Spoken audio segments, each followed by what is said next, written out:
for the Culture Club. KUAM News headlines are presented by Calvo's Insurance, a legacy of trust. Serving Micronesia since 1938, Matson celebrating 25 years of commitment to Guam, Micronesia, and the CNMI. Cars Plus, Guam's leader in sustainability and electric vehicles. Learn more at carsplusguam.com. McDonald's of Guam, I'm loving it, and King's Restaurant, serving your local breakfast, lunch, and dinner favorites for over 45 years. Ahead on KUAM News Primetime. Local government and military partners widen their search for a man who never returned to shore. Authorities say he was on the job as a contractor while underwater when he went missing. I'm Destiny Cruz with the report from the rescue mission here at a looping. Plus, inside a Yap State court for virtual sentencing, the family of slain Attorney General Rachel Bergeron speaks to her killer, the murderer telling them he didn't mean to take her life. Nearly 50 reported cases of a highly contagious viral infection in children as young as 12 months. It's a common childhood disease, yet the outbreak is causing confusion. I'm Mitsuki Hirayama, and I speak to a health expert who tells me what parents should know. Happy day and good evening. Happy Day Friday. I'm Nick Delgado. Welcome to KUAM News Primetime. A rescue mission off the west coast of Guam. This after more than 24 hours passed since a 35-year-old diver went missing in the waters off Alupang. Destiny Cruz has more as local and federal first responders widen their search efforts. More than 30 hours searching land and sea. Water conditions are good right now, about 2 to 3 foot.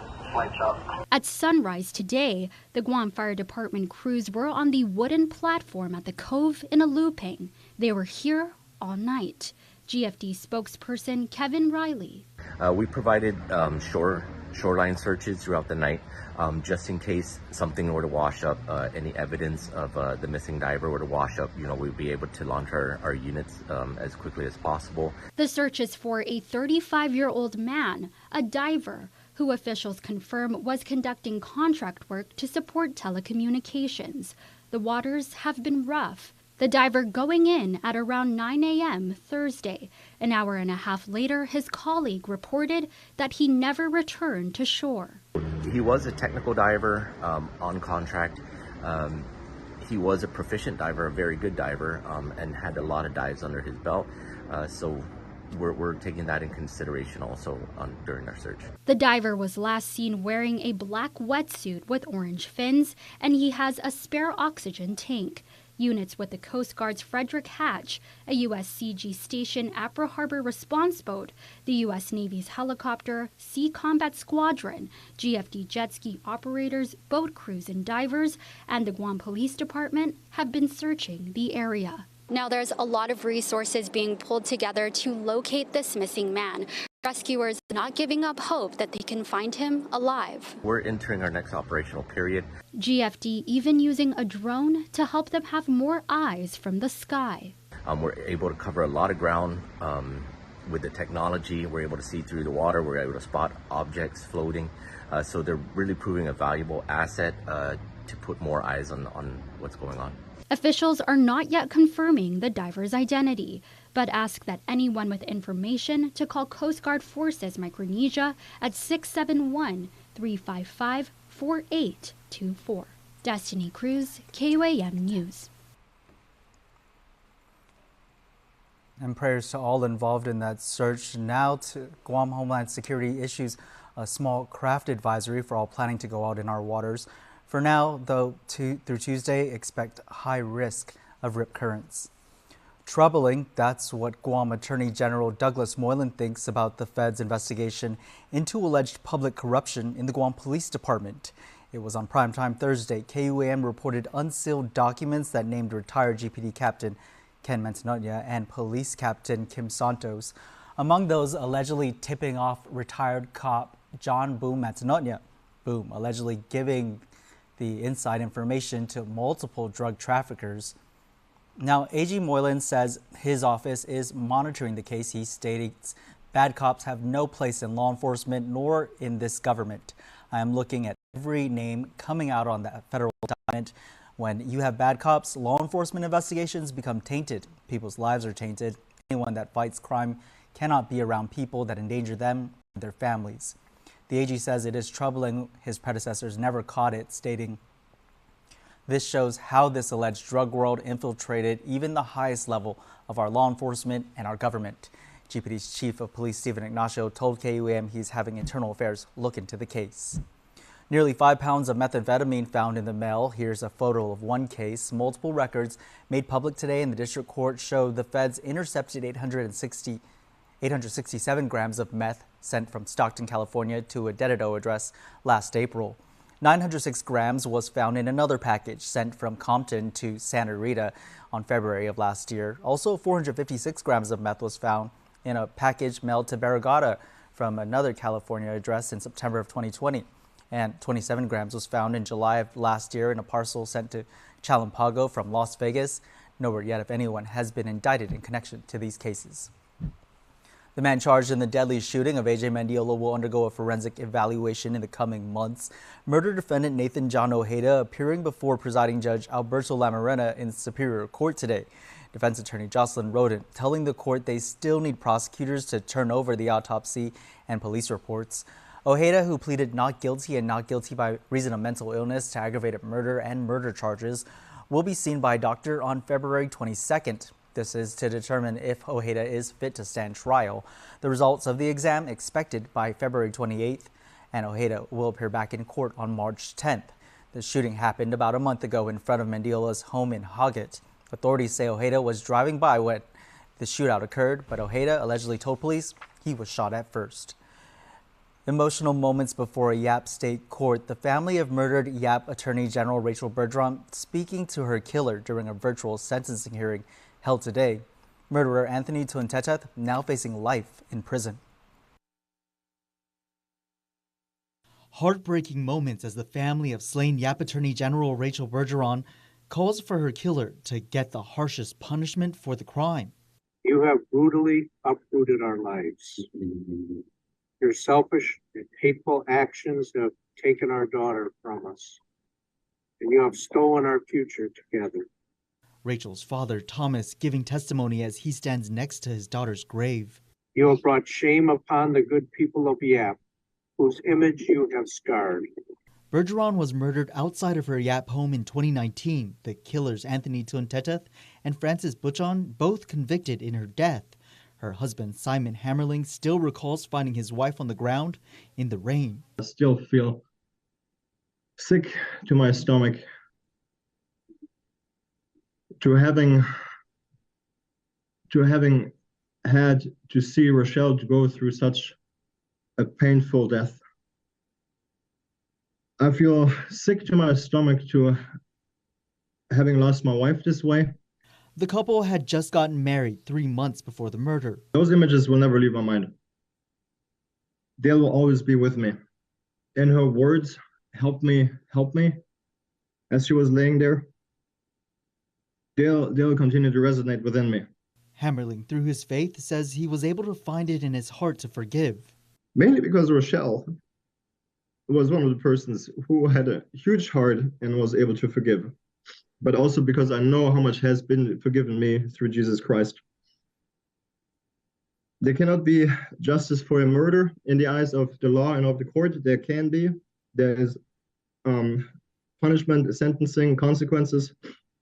But the life the way I chose it, the life the way I knew it with Rochelle, can never be restored. Prosecutors asked that Teteth spend the rest of his life locked up. Defense asking he only served 10 years with credit for the time he's been detained. I want to apologize to this court and this island of Yap for my wrong behavior. I also want to say sorry to the family of Rochelle Bergeron for my wrongdoing.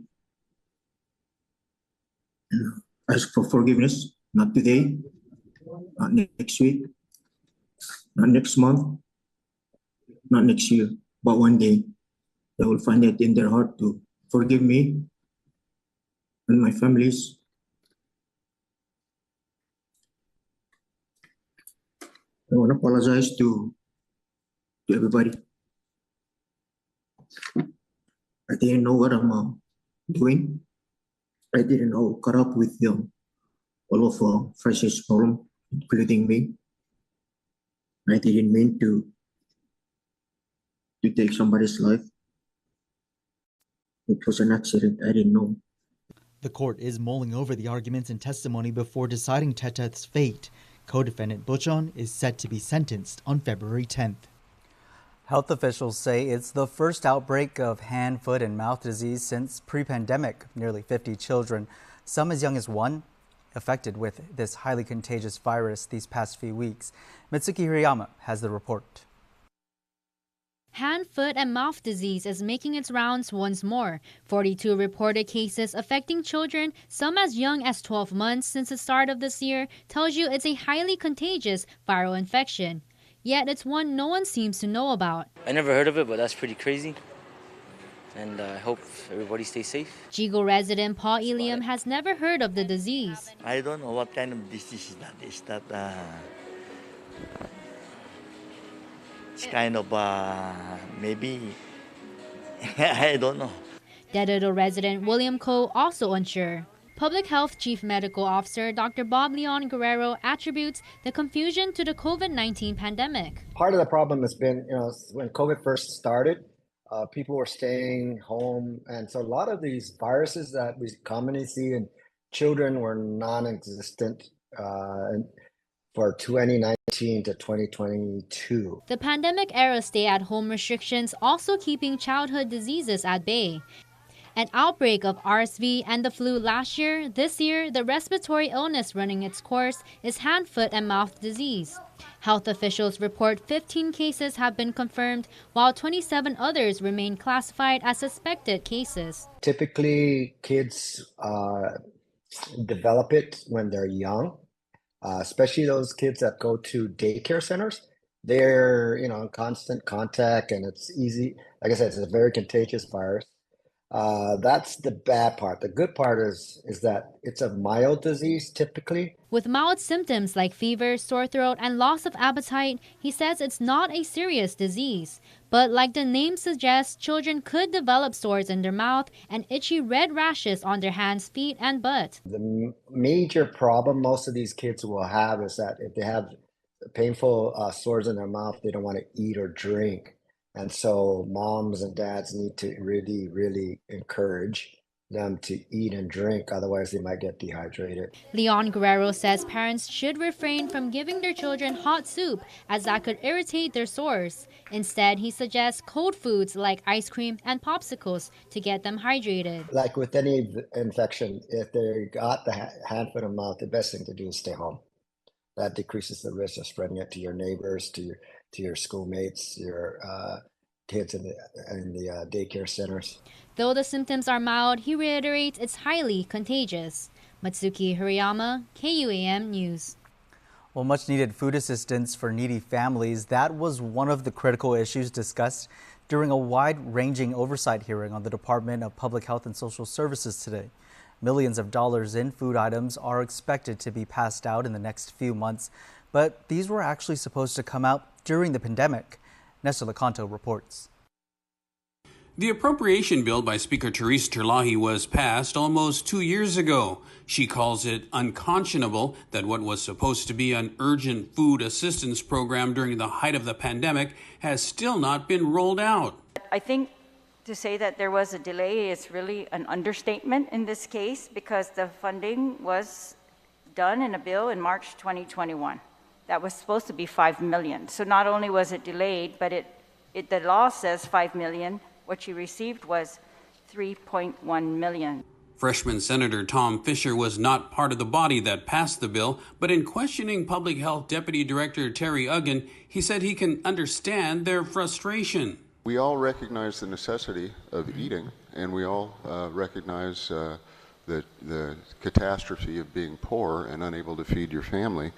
And it seems to me that the Guam legislature stepped up and said, here's $5 million, please go feed the people. And would you agree that you haven't done that yet?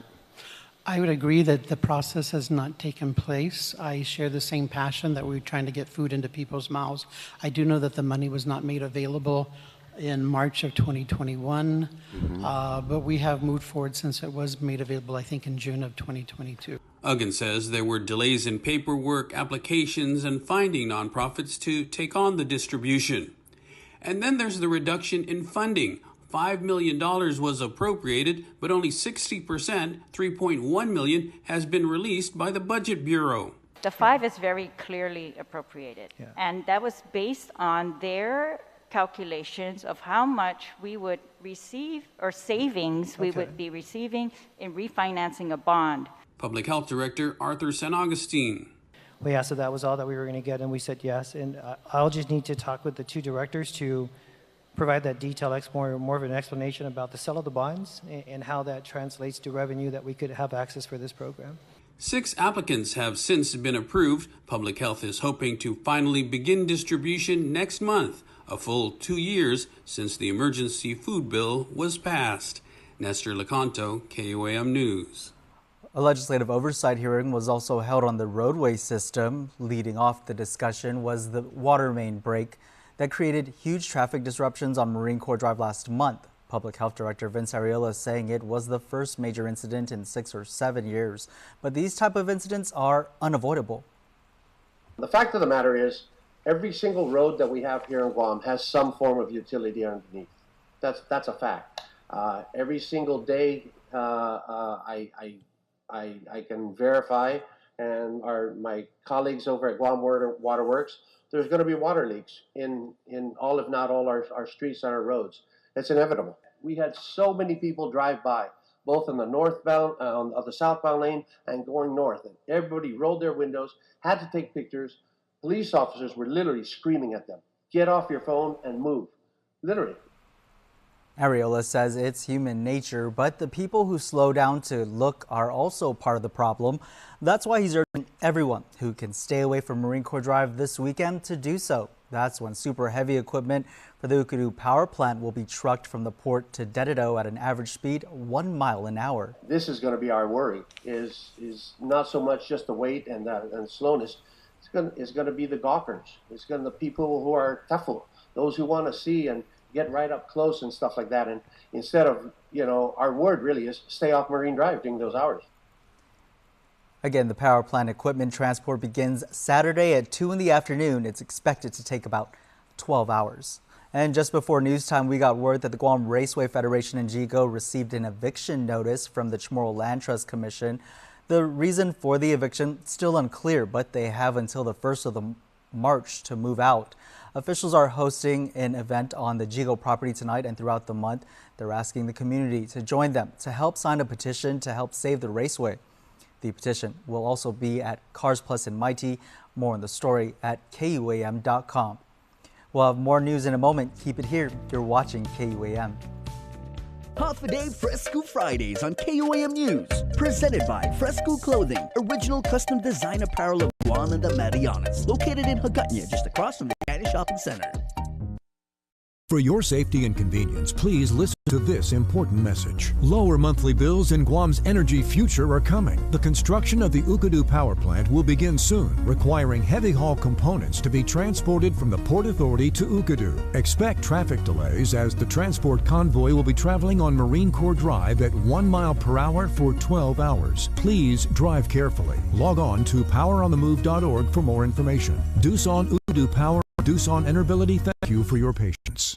New year, new you, new adventures. How about a new Jeep to go along with it? It is the Start Something New sales event happening now at Cars Plus. Experience a new level of freedom and adventure in the new Jeep Gladiator. Or how about the all-new legendary Jeep Grand Cherokee L? The most awarded SUV ever now features a fresh interior design and 3 rows of seating. Call us at 671-477-7807 or visit our website at carsplusguam.com to get pre-approved online today. Welcome back to Primetime. A grateful island bid farewell and said adios to one of its most loyal public servants, an active member of the community, and a man who wore the pride of Central Guam on his sleeve and heart every day of his remarkable life. Jesus Bamba, the former commissioner of Mamong Totu Mighty, was memorialized this morning at the Immaculate Heart of Mary Church, surrounded by the family he raised and friendships he maintained for more than 7 decades. With a passion for public involvement, island sports, and genuine hospitality by opening his home to scores of people, he also served his country in the military.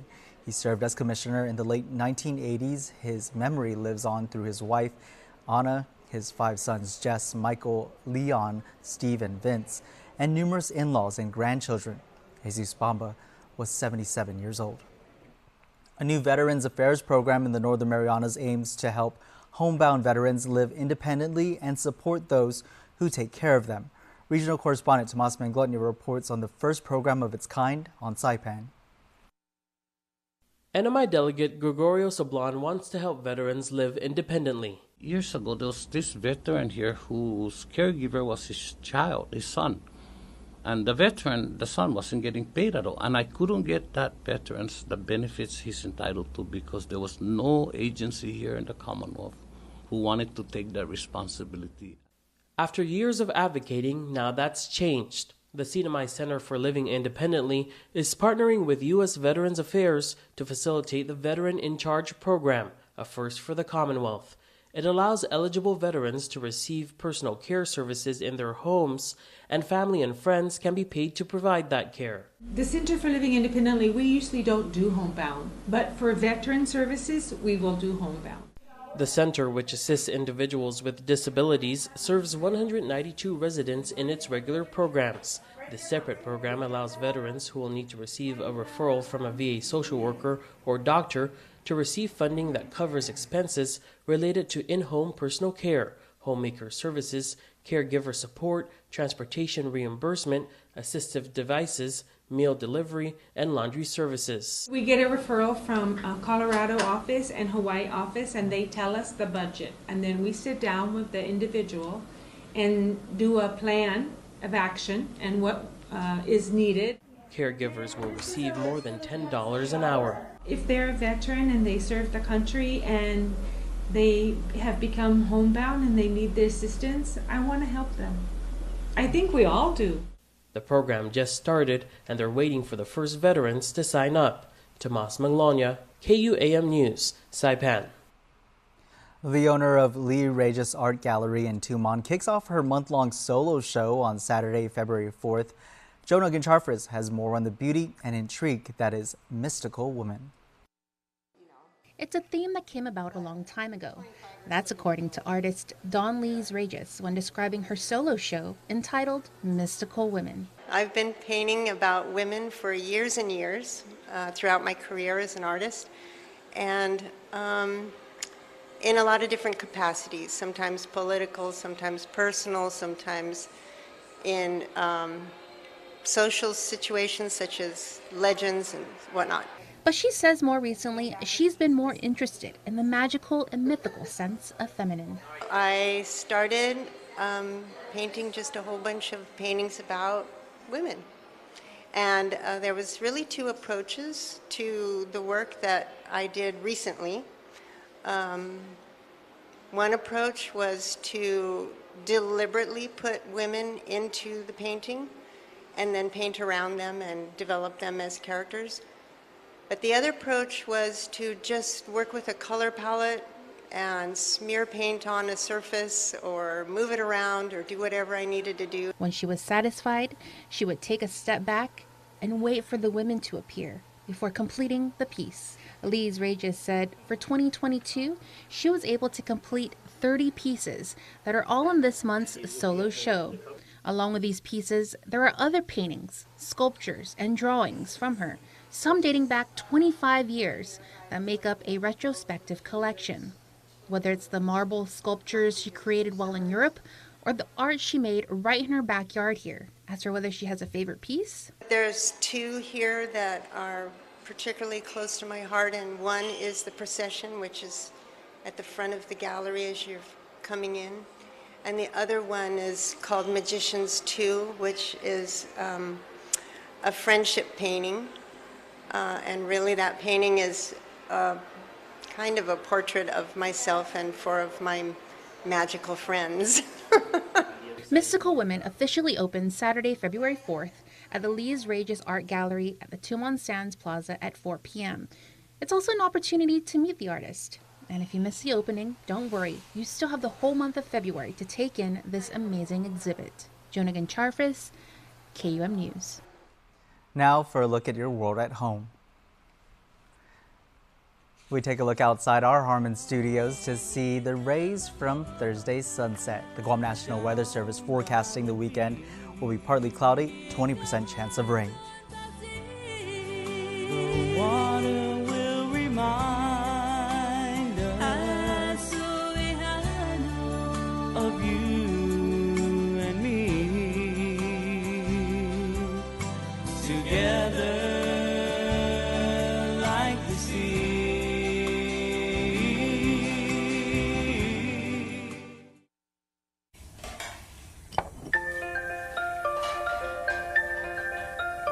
Honey, do you want some milk? Do you ever wonder how your favorite products make their way into your local stores? Most arrive on state-of-the-art Matson vessels that transport containers of food, household items, equipment, and supplies into the islands every week.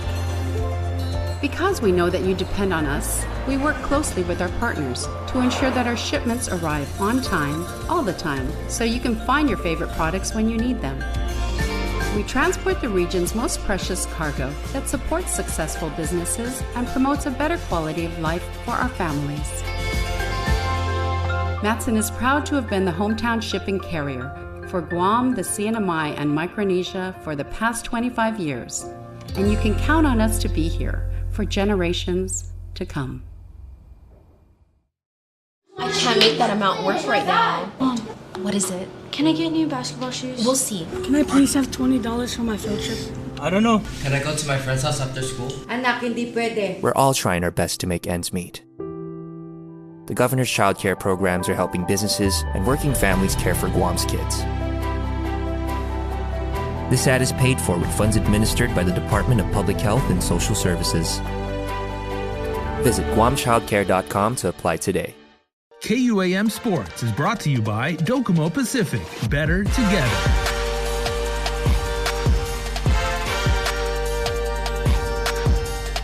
Welcome to your sports report, everybody. I'm Jason Salas, your sports guy, and Dr. Jasmine Wenzel is joining me. She has been a very, very good friend. You probably have seen Jazzy play like when she's gigging because she's a percussionist. You've seen her play on the beach volleyball court. You've seen her down at Paradise Fitness where she's an instructor, but she's also a doctor, by the way. She just got her doctoral degree, so congratulations once again.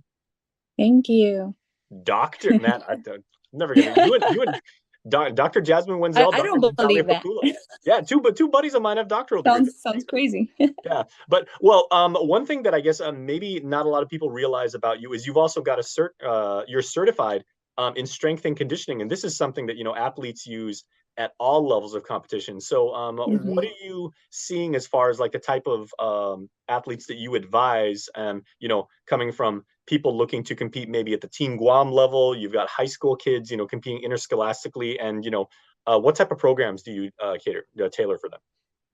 Yeah, so as a strength and conditioning specialist, really what we're catering to is enhancing the athlete's ability to play their sport.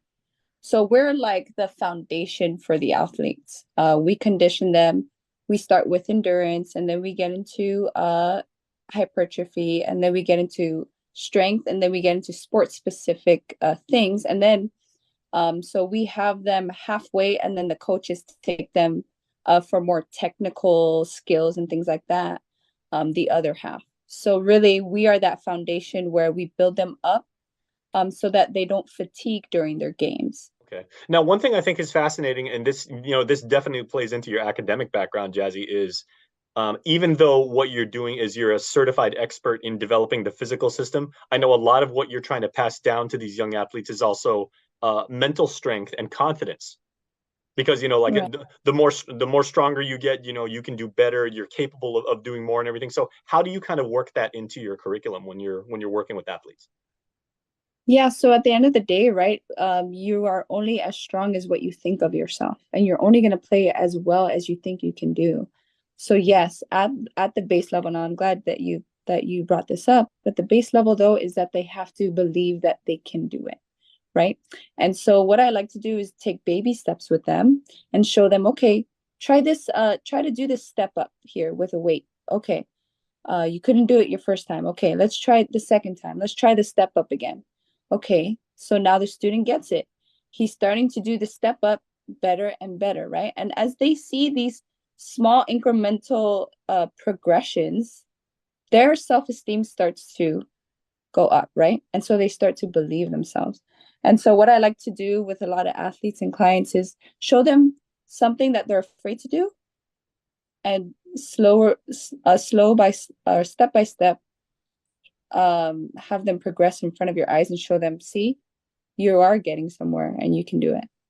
Yeah, so you guys can reach me at Jazzy Wenzy on IG, 4 Z's, Jazzy Wenzy. Yep, you got it down And right if you would like to just talk or find out more information or work with me as your coach and your personal trainer, you can also find me there. And I have my website, which is jasminewenzel.training.com, where you can book a section there. Very nice. Okay, so everybody, please make sure to check out Dr. Wenzel, because she's really, really awesome. And trust me, I know this from personal experience. She seems really, really nice on Zoom, and she's totally cool and everything. You are going to get a really good workout. I mean, she's not messing around. You're going to get your money's worth. Jason, we got to end it with this. Come on now. Well, okay, what is it? What is it now? Comedy? No. Whoa. Yeah, no. See the virtual background? I've also got like that. That's virtual. Okay, well, Dr. Wenzel, it's been a pleasure. It's always good catching up with you, and thank you what you do for our island's athletic community. Thank you for having me. All right, we'll talk to you soon. KUAM Sports is brought to you by Docomo Pacific. Better together.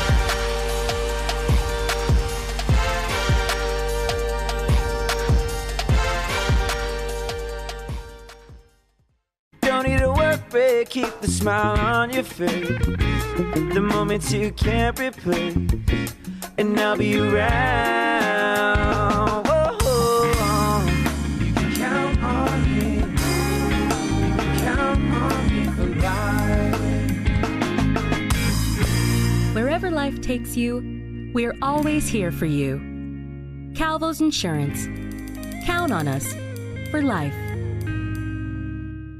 Top of the day, everybody. Welcome to Feed Me Fridays. We have something really simple and really special. We're just keeping it simple, making milkshakes with Devondale milk, Smucker's strawberry flavored, and some good old-fashioned ice cream. So let's get right to it. First off, since we are from Guam and I am Filipino, I am not going to follow recipes. I'm just going to eyeball this because that's what we do, right?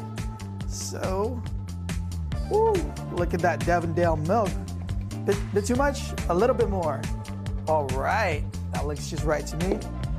Now let's add in the delicious strawberry jam. Oh guys, look at that, man. If only you could see how thick that is. All right. If I remember how to use this blender. Forgive me if I don't know how, but that's why we're gonna try. There you go.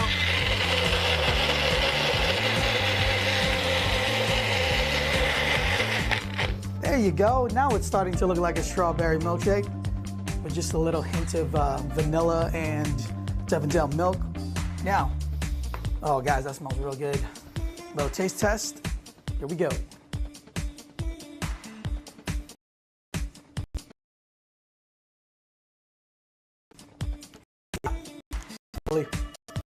That is the stuff.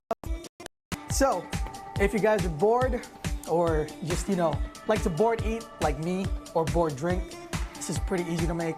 All you need is Devondale, Smucker's ice cream, and you're good to go. Well, that just about does it for this Feed Me Fridays, guys. I've been your host, Daniel Perez, and we'll see you next week Friday. Feed Me Fridays is brought to you by Devondale, real milk from free grazing cows. Finally tonight, your Cold Stone Creamery Birthday Club shout-out submitted on KUAM.com. And it's Friday, time to announce the winner of a yummy Cold Stone Creamery Club birthday cake.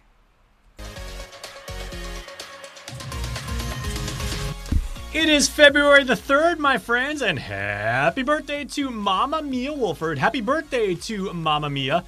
Grandma and Dad love and miss you so very much. And they say, enjoy the big 1-5. Congratulations. Happy 15th.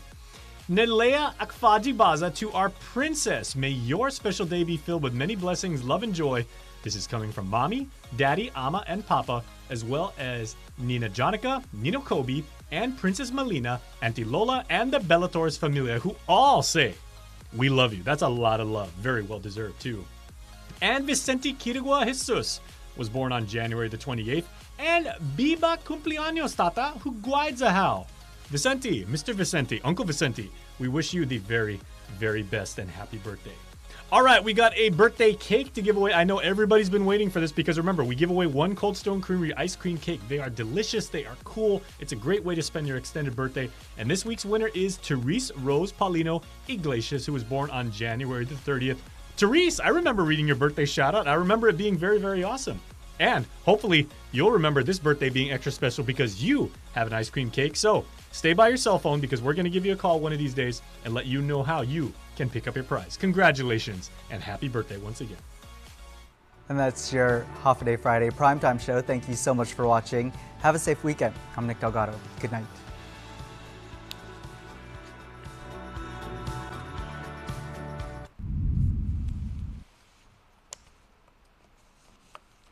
KUAM News Hotspot is brought to you by Pacific Points, Do More, Get More, and Calvo Enterprises, Inc.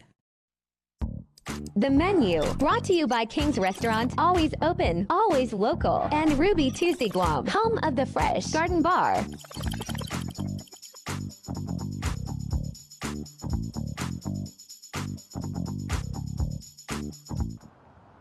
Coming off nearly 3 years of public health emergency conditions, the restaurant industry in 2023 continues to be challenged.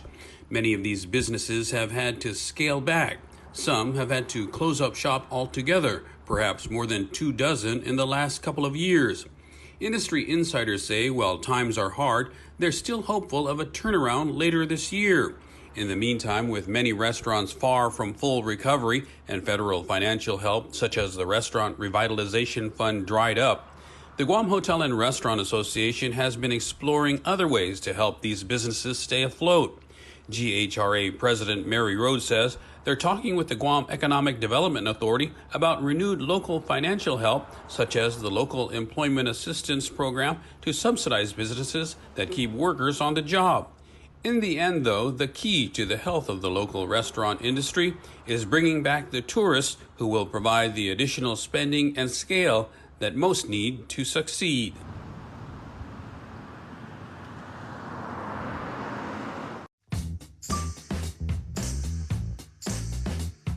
All right, half a day, everyone. We are joined by the president of the Guam Hotel and Restaurant Association, our good friend Mary Rhodes. Half a day, Mary.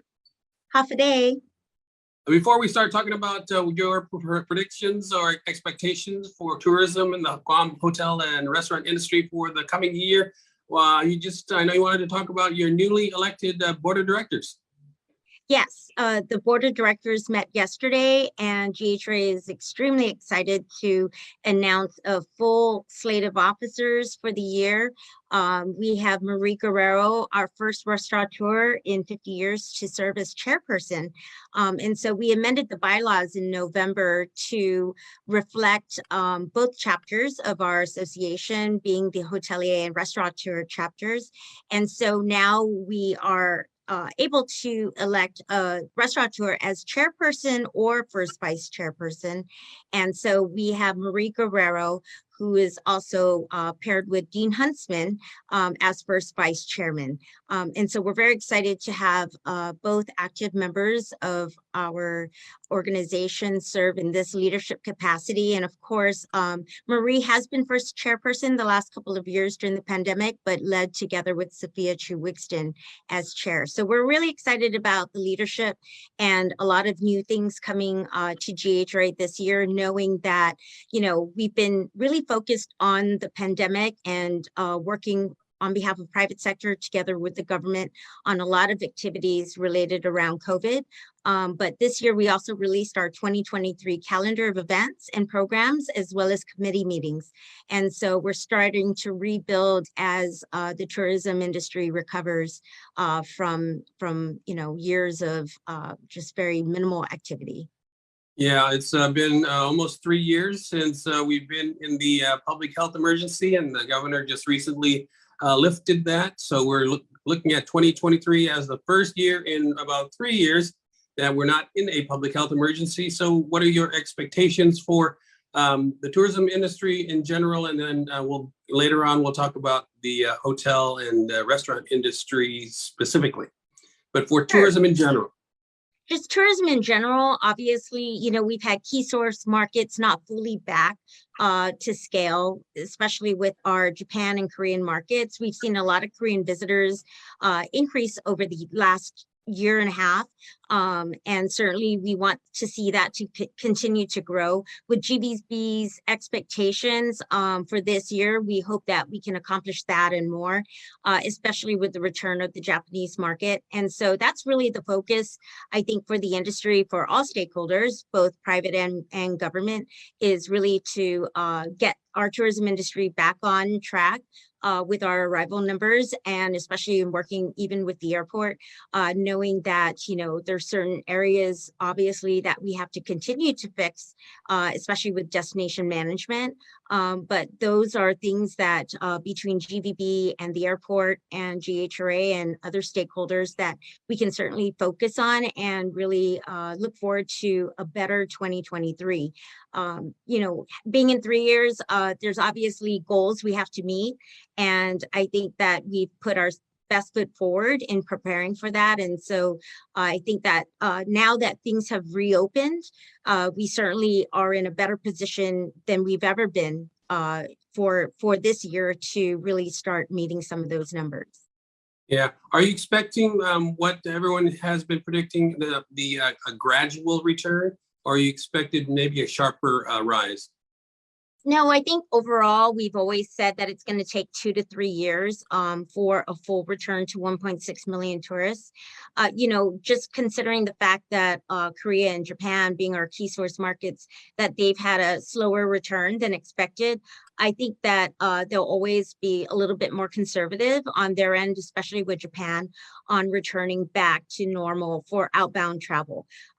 This year, Japan, it's been challenging to try to get them to really exit their markets because they've had domestic incentives for Japanese residents to travel within Japan so that they too can also reboost their industries and get the economy going. So with the challenges with the yen, the currency, as well as with that domestic travel program, I know GVB has really focused, as well as GHRA and GTTA, on some campaigns to get increase in travel. And so that's really been the focused effort really the last couple of months, is identifying what those trigger points are to get outbound travel to increase for tourists to really explore outside of Korea and Japan. So Japan obviously will take a while. And as it has been, in Korea, we hope to continue to see that grow within the next couple of months. Lunar New Year starts this weekend. And so I know that's very popular, especially with the Korean, Chinese travelers and other Asian markets. So it should be a better season for us for Lunar New Year. And through this winter season, those are opportunities to really see, arrivals increase over the next quarter. All right, so we're going to take a short break, and when we come back, we'll talk specifically about the hotel industry and separately the restaurant industry on Guam. We'll be right back. What's the move?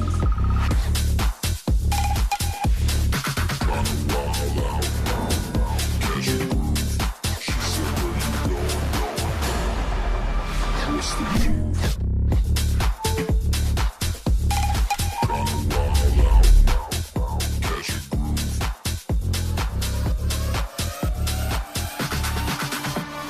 What's the move?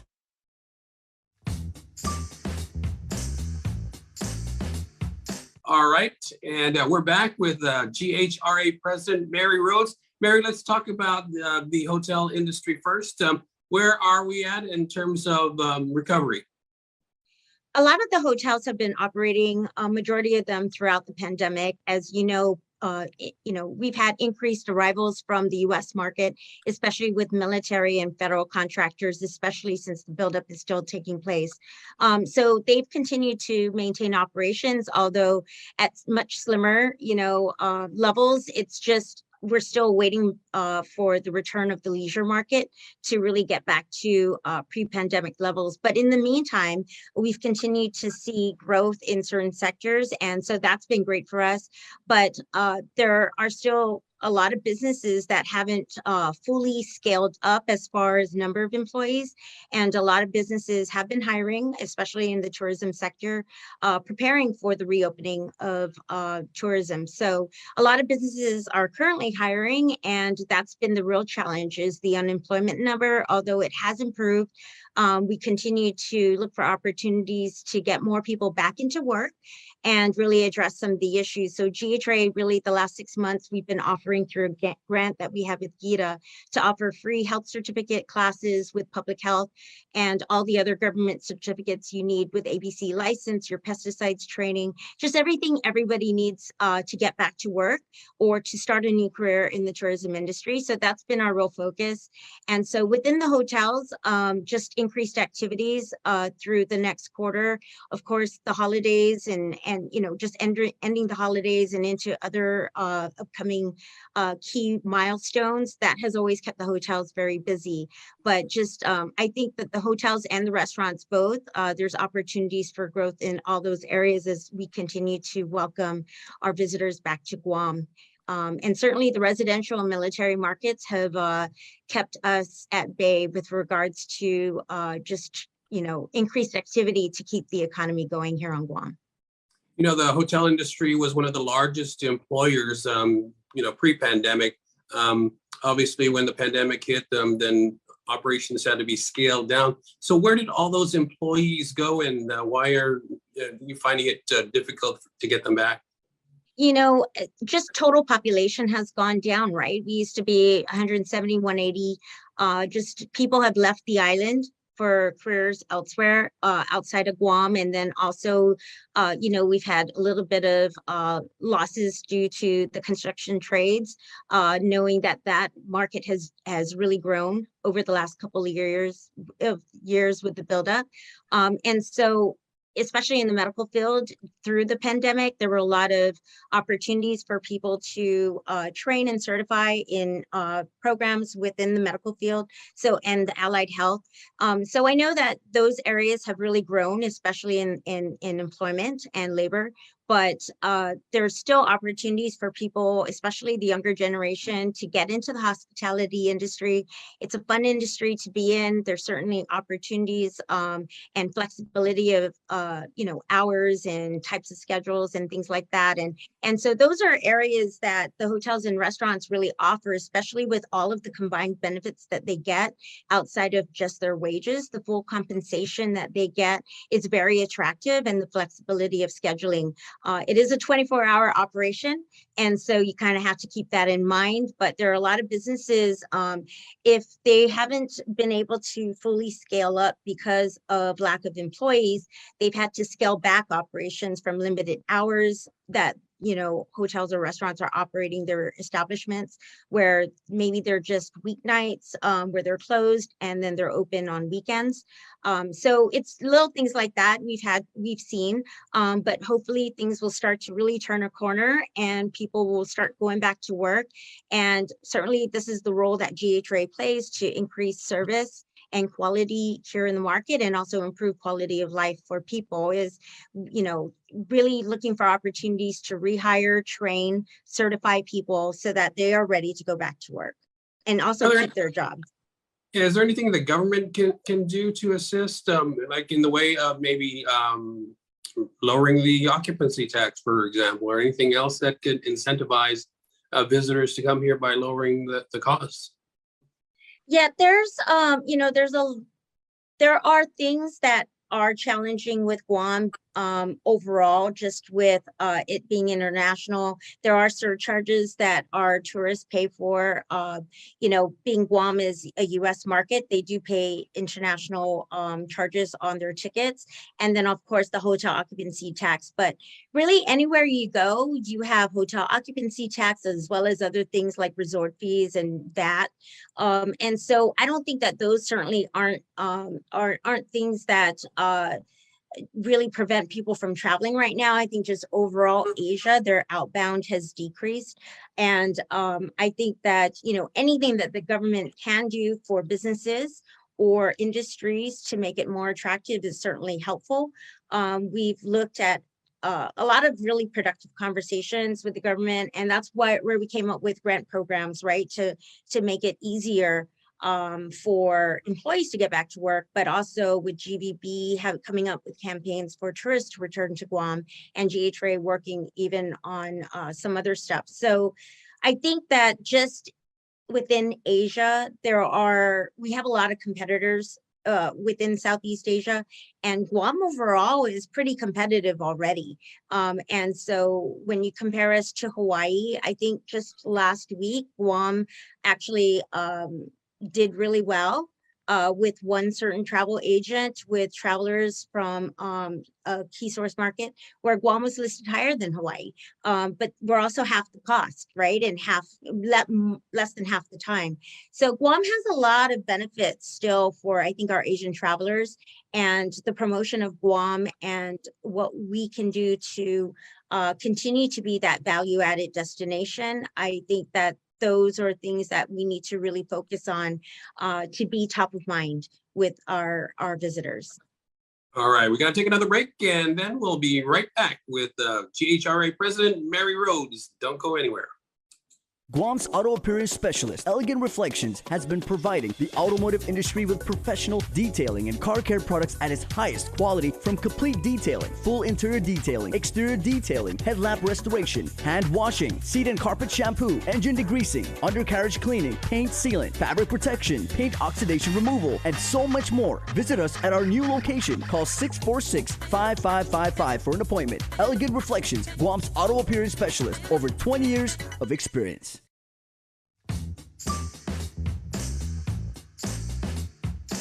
And so we're back with Mary Rhodes, president of the GHRA. Mary, we were talking before the break about the hotel industry, but you also have under your purview the restaurant industry. How is that doing? The restaurant industry, I think for the last couple of years, we've seen some growth in some areas. We've even seen some new restaurants, but unfortunately seen some closures. And 2022 was tough because at least we were seeing some kind of an upswing. But really the Q3, Q4 quarters were really hard for a lot of the businesses. And they're just, we've seen decreased arrivals even within the military, and not as many exercises or court visits. And, what was helping maintain seemed to decrease over that period during Q3, Q4. And so I think that it's going to be an interesting 2023, where a lot of people who have relied on federal dollars, whether that be the government or even private sector companies or even residents, that, the realities are going to really shine through in the next couple months. And those are that's really where organizations like GHRA and all the chambers and the government really have to work together, because that time frame of having to prepare and build up, that moment isn't here, it's now. And a lot of businesses haven't been able to sustain themselves through this. And so unfortunately, it's just really trying times still. And the reopening of tourism has taken somewhat of a delay, but I think with the economic outlook that was recently given from all of the experts at Guam Chamber of Commerce's recent, meeting, is that there's a lot more out there that we can look forward to. And certainly the buildup helps alleviate a lot of the challenges that I think Guam in general would have had more of if we didn't have the buildup. But more importantly than just the buildup, we have to get tourism back.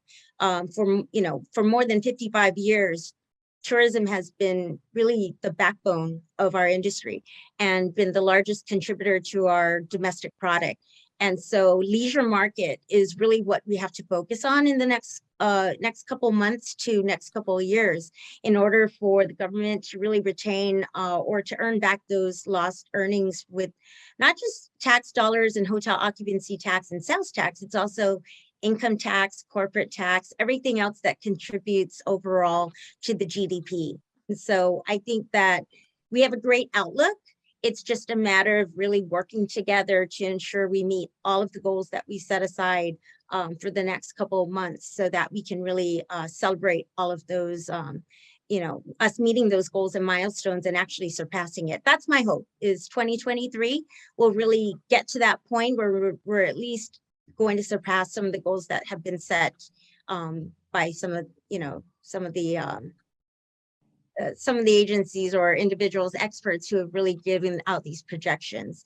I think this is the year to do it. We've been in too much of a stalemate for too long with the pandemic. Yeah. You mentioned that it's been challenging for a lot of restaurants. How many do you know how many have closed or have shuttered up temporarily? Gosh, I don't, not everybody is a member of GHRA, although we would love to have that. But, certainly over 24 I've noticed just over the last couple of years, I've seen a lot of closures, more than we would like to see. And it's just been really hard. But then we've had some new ones open. And I think that, a lot of people are taking risks, knowing that if there's going to be a turn in that corner, it probably will take place this year. We're more positioned, we're better positioned than we ever have been, like I said.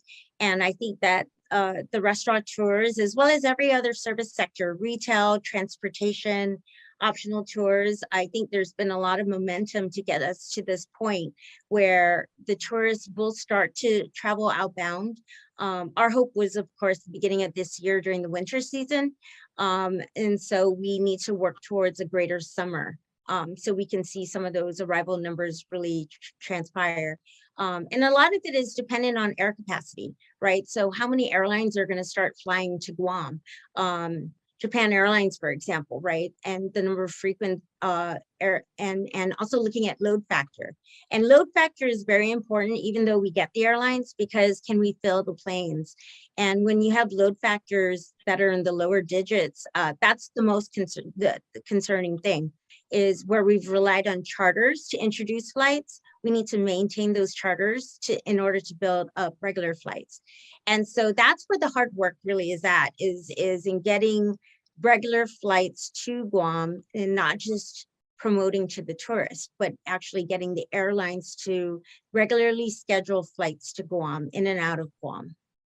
Now, the federal government had a program to assist restaurants that, of course, has gone away with the end of the pandemic. But I think there's some restaurants that might say they still need some that kind of help. Is that something that's on the horizon? You know of anything? Yeah, that's, we've actually met. GHRA has met with other organizations, with GITA, to talk about, as you know, with LEAP 2. And I think that they've really recognized that the restaurants, specifically the brick and mortar restaurants, have had a lot of challenges. But keep in mind, even the restaurants within hotels, not everybody is operating, or at least not 7 days a week as they normally would. And so a lot of that is volume based. And, where majority of your business relies on tourism for leisure travelers or business travelers, they're just not able to maintain operations because the revenues just aren't the same. Even with the support of the local community and military communities, it doesn't make up 1.6 million tourists. And so it's very difficult for the service sector to maintain those numbers or even try to attain those numbers in this current condition, in this current climate. So that's why the goal needs to be to continue to work towards increasing leisure travelers to Guam. If we're going to truly rebound as an industry and as an economy. Yeah, bottom line, we need the tourists back. Yes, right. That's all too important. And Guam is better positioned than any other destination, being, U.S. and also proximity to all of these key source markets. And the fact, with our weather, although it's been raining a lot, just with our weather and close proximity, just all of those things are added value. And there's so many efforts, especially with our cultural programs here on Guam. I think that there's a lot of things. I just met with Guam Women's Chamber today about things that we can align ourselves with.